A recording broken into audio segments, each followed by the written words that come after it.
പുതുവത്സരത്തിൽ ഓരോ ആളുകൾക്കും ഓരോരോ സ്വപ്നങ്ങളുണ്ടല്ലോ. എനിക്ക് നിങ്ങൾക്കൊക്കെ ഓരോരോ സ്വപ്നങ്ങളുണ്ട്.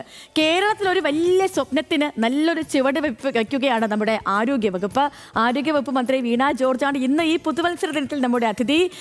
വൈബ് ഫോർ വെൽനസ് എന്ന പേരിൽ ആരോഗ്യവകുപ്പിന്റെ ജനകീയ ക്യാമ്പയിൻ ഇന്ന് 11:30 തുടക്കമാവുകയാണ്. മുഖ്യമന്ത്രി ഉദ്ഘാടനം ചെയ്യും. 10 ലക്ഷം പേര് ഇന്ന് പുതുതായി വ്യായാമത്തിലേക്ക് എത്തുന്ന ദിവസം കൂടിയാണ്. അപ്പോൾ നമുക്ക് ആദ്യം നമ്മുടെ മിനിസ്റ്ററെ സ്നേഹത്തോടു കൂടി സ്വാഗതം ചെയ്യാം. മറ്റ് വിശേഷങ്ങളും ചോദിക്കാം. മിനിസ്റ്ററെ, good morning, happy new year. Good morning, happy new year Sethu. എല്ലാവർക്കും, എല്ലാ പ്രേക്ഷകർക്കും പുതുവത്സര ആശംസകൾ. എല്ലാ നന്മയും സന്തോഷവും ആരോഗ്യവും സമാധാനവും 2026 ഉണ്ടാകട്ടെ എന്ന് ആശംസിക്കുന്നു. മിനിസ്റ്ററെ, എങ്ങനെ ഉണ്ടായിരുന്നു ഈ ന്യൂ ഇയർ ആഘോഷമൊക്കെ? എങ്ങനെ ഉണ്ടായിരുന്നു?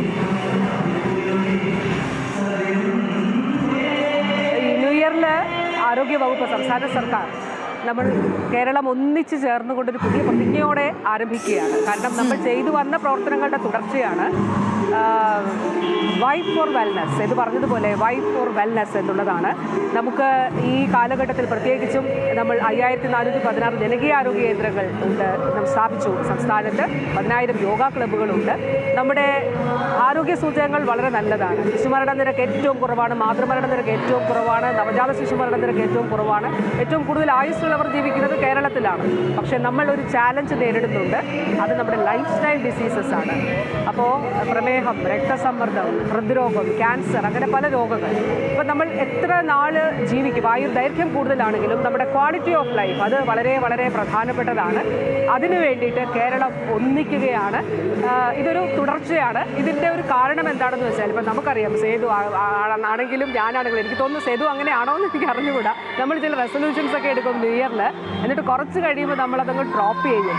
അതായത് ഞാൻ ഈ വർഷം വ്യായാമം ചെയ്യും, ഞാൻ കുറച്ചുകൂടി ശ്രദ്ധിക്കും, ഞാൻ എൻ്റെ ആരോഗ്യം ശ്രദ്ധിക്കും, അല്ലെങ്കിൽ ഞാൻ ഇന്ന കാര്യം ഉപേക്ഷിക്കും എന്നൊക്കെ തീരുമാനിക്കും. പക്ഷേ കുറച്ച് കഴിയുമ്പോൾ നമ്മൾ തന്നെ അതിൽ നിന്ന് പിന്നോട്ട് പോകും. അപ്പോൾ നമുക്കൊരു കോൺസ്റ്റൻ്റ് ആയിട്ടുള്ള ഒരു തുടർച്ചയായ എൻകറേജ്മെൻറ്റും പിന്തുണയും ഉണ്ടാകണം. അപ്പോൾ നമ്മൾ വ്യായാമത്തിൻ്റെ ഇടങ്ങൾ ഒരുക്കി, അതിനുവേണ്ടി ട്രെയിനേഴ്സിനെ ഒരുക്കി. ഒരു ഉദാഹരണം പറഞ്ഞാൽ, ഏതെങ്കിലും റെസിഡൻഷ്യൽ ഏരിയയിൽ യോഗയ്ക്ക് പരിശീലനത്തിന് ആളെ വേണമെങ്കിൽ സംസ്ഥാന സർക്കാർ അത് നൽകുന്നതിന് വേണ്ടിയിട്ട് തയ്യാറാണ്.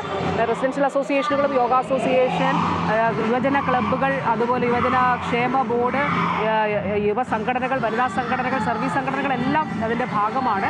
ഇതാണ് നമ്മുടെ ഒരു ആപ്തവാക്യം. അതായത് ശാരീരികവും മാനസികവുമായിട്ടുള്ള ആരോഗ്യം.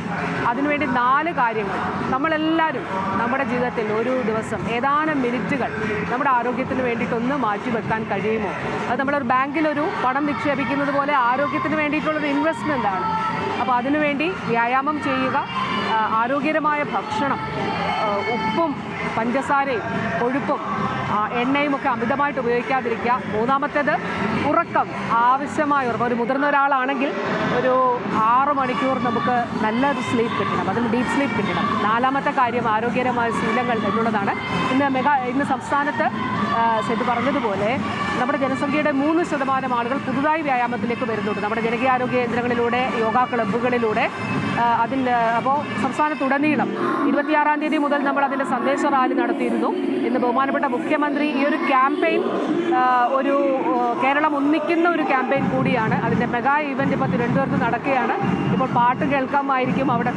അവിടെ എയറോബിക്സും സൂംബയും യോഗ ഡാൻസും ഒക്കെ ഇപ്പോൾ ആരംഭിക്കാനായിട്ട് പോവുകയാണ്. നല്ല ജനകീയ പങ്കാളിത്തത്തോടെയാണ് ഇത് നടക്കുന്നത്. അപ്പോൾ എല്ലാവർക്കും ഇതിൽ പങ്കാളികളാകണം. എല്ലാവർക്കും അവസരമുണ്ട് കേട്ടോ. നമ്മുടെ ഹലോ മലയാളം ഇന്നിപ്പോൾ പുതുവർഷത്തിൽ തുടങ്ങിയപ്പോൾ തന്നെ ഞാൻ തുടക്കത്തിലേ പറഞ്ഞിട്ടുണ്ടായിരുന്നു, ഇന്നിപ്പം ആരോഗ്യവകുപ്പ് പുതിയൊരു പദ്ധതിക്ക് തുടക്കം കുറിക്കുകയാണ്. പിന്നെ മാത്രമല്ല, നമ്മളൊക്കെയും ഇങ്ങനെ റെസൊല്യൂഷൻസ് ഒക്കെ എടുക്കും, എന്നിട്ട് ഒരു 2-3 ദിവസം കഴിയുമ്പോൾ പതുക്കെ ഇനിയിപ്പോൾ നാളെ ആയാൽ മതിയല്ലോ. പിന്നെ നമ്മൾ നമ്മുടേതായ കുറേ കാര്യങ്ങൾ കൊണ്ടുവരും. ഒരു ജീവിതമല്ലേ ഉള്ളൂ, പിന്നെ എന്താ, അങ്ങനെയൊക്കെ നമ്മൾ സ്വയം തീരുമാനിച്ച് പല കാര്യങ്ങളും ഡ്രോപ്പ് ചെയ്യുകയാണ് പതിവ്. പക്ഷേ ഇത്തവണ അങ്ങനെയല്ല. നമ്മുടെ സർക്കാരും ആരോഗ്യവകുപ്പും ചേർന്ന് പുതിയ പദ്ധതിക്ക് തുടക്കം കൊടുക്കുന്ന ദിവസം കൂടിയാണ്. അപ്പോൾ നമുക്ക് ആരോഗ്യം ഒന്ന് മുറുകെ പിടിച്ച് ഈ വർഷം മുന്നോട്ട് പോകുന്നത് പറഞ്ഞുകൊണ്ടിരിക്കുമായിരുന്നു. മിനിസ്റ്റർ, ഇപ്പം സത്യം പറയുകയാണെങ്കിൽ ഈ ഒരു വർഷം, ഈ പുതുവർഷത്തിലേക്ക് നമ്മൾ പോകുമ്പോൾ വലിയൊരു സന്തോഷം എന്ന് പറയുന്നത് നമ്മുടെ രാജ്യത്ത് തന്നെ ഹൃദയമാറ്റ ശസ്ത്രക്രിയ ചെയ്യുന്ന ഒരു ജനറൽ ഹോസ്പിറ്റൽ എന്നൊരു റെക്കോർഡ് നമുക്കുണ്ട് എന്നുള്ളതാണ്. അപ്പോൾ ആ ഒരു ഘട്ടത്തിലേക്ക് നമ്മുടെ ആരോഗ്യ മേഖല കടന്നിരിക്കുന്നു എന്നുള്ളതാണ്. അപ്പോൾ ആ ഒരു ചാരിതാർത്ഥ്യത്തിലാണ് ഇന്ന് ഈ പുതുവർഷത്തിലേക്ക് കടക്കുന്നത്. അപ്പോൾ മിനിസ്റ്റർ, എത്രത്തോളമാണ് അത് നൽകുന്ന ഒരു സന്തോഷം, എത്രത്തോളമാണ് മിനിസ്റ്ററെ? തീർച്ചയായിട്ടും വളരെ വളരെ സന്തോഷമുണ്ട്. ഞാനിത് ഇന്നലെ രാത്രി വൈകിയും നമ്മുടെ 21 വയസ്സുള്ള ആ പെൺകുട്ടിയുടെ ആരോഗ്യസ്ഥിതി നമ്മളുടെ മെഡിക്കൽ റിപ്പോർട്ട് അവലോകനം ചെയ്തിരുന്നു. ജീവിതത്തിലേക്ക് തിരിച്ചു വരികയാണ്, ആരോഗ്യസ്ഥിതി മെച്ചപ്പെട്ടു വരുന്നു. അപ്പോൾ നമ്മൾ ആ എക്സ്റ്റേണൽ സപ്പോർട്ട് കുറച്ച് കൊണ്ടുവരികയാണ്. വൈകാതെ അവനെ പൂർണ്ണമായിട്ടും എക്സ്റ്റേണൽ സപ്പോർട്ട് ഒഴിവാക്കാൻ കഴിയും. അത് നമ്മുടെ ഒരു ജില്ലാ ആശുപത്രി, നമുക്ക് കുറച്ച് വർഷങ്ങൾക്ക് മുമ്പ് ഇത് ആലോചിക്കാൻ പോലും കഴിയുമായിരുന്നില്ല. അപ്പോൾ ഒരു ജില്ലാ ആശുപത്രിയിൽ ഹൃദയം മാറ്റിവെക്കുക ശസ്ത്രക്രിയ നടത്താൻ തക്കവണ്ണം കേരളത്തിലെ ആശുപത്രികൾ മാറിക്കഴിഞ്ഞു. എങ്ങനെയാണത് സാധ്യമായത്? അടിസ്ഥാന സൗകര്യം ഒരുക്കിക്കൊണ്ടാണ്, കിഫ്ബിയിലൂടെ അവിടെ പുതിയ സൗകര്യങ്ങൾ, ഓപ്പറേഷൻ തിയേറ്ററുകൾ ഉൾപ്പെടെ സാധ്യമാക്കിക്കൊണ്ടാണിത് സാധ്യമായിട്ടുള്ളത്. അപ്പോൾ തീർച്ചയായിട്ടും സേതു, നമ്മുടെ ജില്ലാ ആശുപത്രികളിൽ ഇപ്പോൾ കാർഡിയോളജി സേവനങ്ങളുണ്ട്. ഇപ്പോൾ ഈ വർഷം ഒരു കാര്യം കൂടിയുണ്ട്, നമുക്ക് ഒരു ജില്ലയിൽ മാത്രമേ ഉണ്ടായിരുന്നുള്ളൂ സർക്കാർ സംവിധാനത്തിൽ കാത്ത് ലാബ് ഇല്ലാത്ത. അത് ഇടുക്കിയിലായിരുന്നു. ഇപ്പോൾ അടിമാലിയിലും ഇടുക്കി മെഡിക്കൽ കോളേജിലും കൂടി കാത്ത് ലാബ്. ഞാൻ പറഞ്ഞത് നമ്മൾ ചികിത്സാ സൗകര്യങ്ങൾ എല്ലാം ഒരുക്കി, അടിസ്ഥാന സൗകര്യങ്ങൾ ഒരുക്കി, ലാബുകളെ മുഴുവൻ ബന്ധിപ്പിച്ചു. ഇപ്പോൾ ക്യാൻസർ ചികിത്സ, കേരളം ക്യാൻസറിൻ്റെ ഒരു ഹബ്ബായി നമ്മൾ ക്യാൻസർ സ്ക്രീനിങ് ആരംഭിച്ചു. അപ്പോൾ ഇതെല്ലാം ചെയ്തു. അപ്പോൾ ഇനി നമ്മൾ പറയുന്നത് നോക്കൂ, രോഗത്തിന് ചികിത്സയേക്കാൾ പ്രധാനമാണ് രോഗം വരാതെ ഇരിക്കുന്നത്. അപ്പോൾ ഈ സൗകര്യങ്ങളൊക്കെ നമ്മൾ ഒരുക്കിയിട്ടുണ്ട്. പക്ഷേ ആരോഗ്യം സംരക്ഷിക്കുക, രോഗം വരാതെ ഇരിക്കുക എന്നുള്ളത് വളരെ പ്രധാനപ്പെട്ടതാണ്. അതുകൊണ്ട് നമുക്ക് രോഗത്തെ ചെറുക്കാം, രോഗത്തെ തടുക്കാം എന്നുള്ളതാണ്. തീർച്ചയായിട്ടും ഈ ഒരു പുതിയ വർഷം 2026 നമ്മൾ സ്റ്റെപ്പിൻ ചെയ്യുമ്പോൾ ഒരുപാട് സന്തോഷം. നമ്മൾ ചെയ്തു വന്ന കാര്യങ്ങൾ അത് കൃത്യമായി ചെയ്ത് അതിൻ്റെ ഫലപ്രാപ്തിയിൽ ഞാൻ ഓർക്കുന്നു 2021-22 അവിടെ ഓപ്പൺ ഹാർട്ട് സർജറി നടത്തിയത്.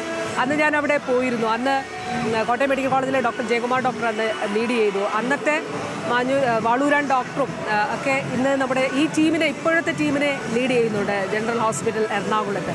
തീർച്ചയായിട്ടും ഇത് വളരെ സന്തോഷമുള്ളൊരു കാര്യമാണ്.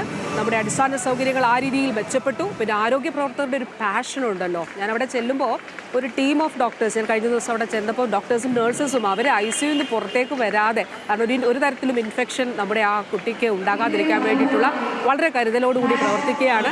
തീർച്ചയായിട്ടും ഇത് കേരളത്തിൻ്റെ ആരോഗ്യരംഗത്തിന് നൽകുന്ന ഒരു ഊർജ്ജം വളരെ വളരെ വലുതാണ്.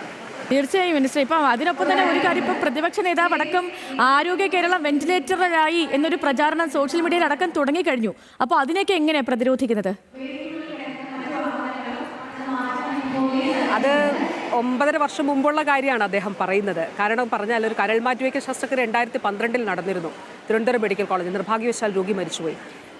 ഞാനത് ഇന്ന് രാവിലെ പറയാതെ ഇരുന്നതാണ്, പക്ഷേ ചോദിച്ചതുകൊണ്ടോ. 9.5 വർഷം മുൻപ് നമ്മുടെ ജില്ലാ ആശുപത്രിയിൽ കാത്ത് ലാബുകൾ നമുക്ക് ചിന്തിക്കാൻ കഴിയുന്ന ഒരു കാര്യമായിരുന്നില്ല. 9.5 വർഷം മുൻപ് ഒരു ഓപ്പൺ ഹാർട്ട് സർജറി ചിന്തിക്കാൻ കഴിയുമോ എന്ന കാര്യമായിരുന്നില്ല ജില്ലാ ആശുപത്രിയിൽ. 9.5 വർഷം മുൻപ് ചിന്തിക്കാൻ കഴിയുമായിരുന്നില്ല ഒരു ഹാർട്ട് ട്രാൻസ്പ്ലാന്റ് ചെയ്യാൻ കഴിയും എന്നുള്ളത്. എങ്ങനെയാണ് ഇതിലേക്ക് നമ്മൾ എത്തപ്പെട്ടത് എന്നുള്ളത് വളരെ പ്രധാനപ്പെട്ടതാണ്. ഇപ്പോൾ ക്യാൻസർ ചികിത്സയിലാണെങ്കിൽ കാർട്ടിസെൽ തെറാപ്പി. എന്താണ് കാർട്ടിസെൽ തെറാപ്പി? ക്യാൻസർ ഇല്ലാത്ത കോശങ്ങളെ കൊണ്ട് ക്യാൻസർ ഉള്ള കോശങ്ങളെ ട്രീറ്റ് ചെയ്യുന്നതാണ്. സ്വകാര്യ മേഖലയിൽ ലക്ഷക്കണക്കിനാണ് ചിലവ് വരുന്നത്. അപ്പോൾ അത് നമ്മുടെ ക്യാൻസർ സെൻറ്ററിൽ, മലബാർ ക്യാൻസർ സെൻറ്ററിൽ ഡെവലപ്പ് ചെയ്യാൻ നമുക്ക് കഴിഞ്ഞു. ഇന്നലത്തെ മന്ത്രിസഭ കൊച്ചിൻ ക്യാൻസർ സെൻറ്ററിന് തസ്തികൾ 159 തസ്തികൾ അനുവദിച്ചിരിക്കുന്നു. RCCയിലാകട്ടെ 14 പുതിയ ബ്ലോക്ക്, MCCയിൽ പുതിയ ബ്ലോക്ക്, അടിസ്ഥാന സൗകര്യങ്ങൾ നന്നായിട്ട് വളരെ വളരെ ചരിത്രത്തിൽ ഏറ്റവും വലിയ വികസനമുണ്ടായി. അതുപോലെ ഈ രീതിയിൽ ചികിത്സാ സേവനങ്ങളും മെച്ചപ്പെട്ടു. അപ്പോൾ അദ്ദേഹം പറയുന്നത് 9.5 വർഷം മുൻപുള്ള കാര്യത്തെക്കുറിച്ച് ആണ്. അതിനെക്കുറിച്ച് ഈ പുതിയ വർഷം രാവിലെ ഞാൻ കൂടുതൽ പറയുന്നില്ല. എന്താണെന്നറിയോ, ജനങ്ങളാണിത് കാണുന്നത്, ജനങ്ങളാണ് ഇത്, അവർക്കാണ് അത് അനുഭവവേദ്യമാകുന്നത്. ആരെന്ത് പറഞ്ഞാലും. ഇപ്പോൾ ഒരു ഉദാഹരണം പറഞ്ഞാൽ നിർണയ ലാബ് നെറ്റ്വർക്ക്, കേരളത്തിലെ ലാബുകൾ മുഴുവൻ നമ്മൾ ബന്ധിപ്പിച്ചു. അപ്പോൾ അങ്ങനെ എത്രയോ കാര്യങ്ങൾ, അത് ജനങ്ങൾക്കുള്ള സമർപ്പണമാണ് സർക്കാരിൻ്റെ.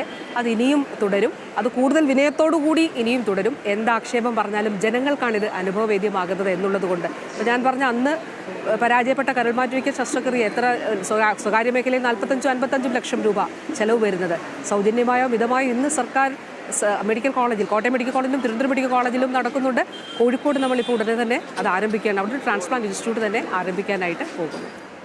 മിനിസ്റ്റർ, ഇപ്പം ഈ എല്ലാ ജില്ലകളിലും നമുക്ക് നിലവിൽ മെഡിക്കൽ കോളേജുകളൊക്കെ ഉണ്ട്. അപ്പം ഈ പൂർണ്ണ അർത്ഥത്തിൽ ഇതൊക്കെ ഇപ്പോൾ തന്നെ ഈ വർഷം അല്ലെങ്കിൽ വരുന്ന കാര്യങ്ങളിലൊക്കെ അത് യാഥാർത്ഥ്യമാകുമോ മിനിസ്റ്ററെ? തീർച്ചയായിട്ടും. ഇപ്പോൾ ഉദാഹരണം പറഞ്ഞാൽ ഇപ്പോൾ നമ്മുടെ പഴയ തിരുവനന്തപുരം മെഡിക്കൽ കോളേജ് തന്നെ, തിരുവനന്തപുരം മെഡിക്കൽ കോളേജിൽ സെൻറ്റർ ഓഫ് എക്സലൻസ് ആണ്.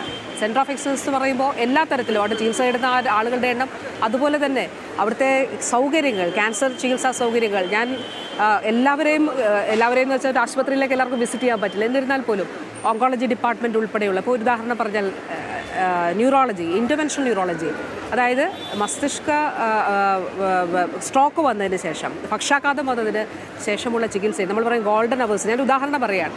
അപ്പോൾ നമ്മുടെ ജില്ലാ ആശുപത്രിയിൽ ഇപ്പോൾ സ്ട്രോക്ക് സ്റ്റെബിലൈസേഷൻ യൂണിറ്റ്സ് ഉണ്ട്. അപ്പോൾ മെഡിക്കൽ കോളേജിൽ ഇന്ത്യയിലെ ഏറ്റവും മികച്ച സെൻ്ററാണ് Thiruvananthapuram medical college. Interventional neurology നമുക്ക് സാധ്യമായി. അതായത് ഹൃദയത്തിന് ചെയ്തതുപോലെ തന്നെ വലിയ രക്തക്കുഴലുകളിൽ ബ്ലോക്ക് ഉണ്ടാകുമ്പോൾ മെക്കാനിക്കൽ ത്രോംബക്ടമി ഉൾപ്പെടെ ചെയ്യുന്നതിന് വേണ്ടിയിട്ടുള്ള ന്യൂറോ കാത്തലാബ് മറ്റ് സൗകര്യങ്ങൾ ഉൾപ്പെടെ ഡെവലപ്പ് ചെയ്ത് കഴിഞ്ഞു. അതുപോലെ SIT രാജ്യത്തെ 10 അപൂർവ രോഗ ചികിത്സാ കേന്ദ്രങ്ങളിൽ ഒന്നാണ് SIT. അപ്പോൾ തീർച്ചയായിട്ടും ആ നിലയിൽ നമുക്ക് ഡെവലപ്പ് ചെയ്യാനായി കഴിഞ്ഞു എന്നുള്ളത് സന്തോഷമുള്ള കാര്യമാണ്. മിനിസ്റ്ററെ താങ്ക് യു വെരി മച്ച് എല്ലാവർക്കും. ഒരു കാര്യം കൂടി, ഈ ഹരിപ്പാട് അവിടെ 2 പേര് മരണപ്പെട്ടു ഡയാലിസിസിനെതിരെ. അപ്പം അതിൽ അങ്ങ് റിപ്പോർട്ട് തേടിയിട്ടുണ്ട്. അപ്പോൾ അതിൻ്റെ ഒരു അപ്ഡേറ്റ് എന്താണ് മിനിസ്റ്ററെ? ഒരു എക്സ്പേർട്ട് കമ്മിറ്റിയാണ് അവിടേക്ക്. ഒരു ദിവസം അവിടെ 26 പേര് ഡയാലിസിസ് ചെയ്യുന്നുണ്ട് ഒരു ദിവസം, പല ഷിഫ്റ്റുകളിലായിട്ട്.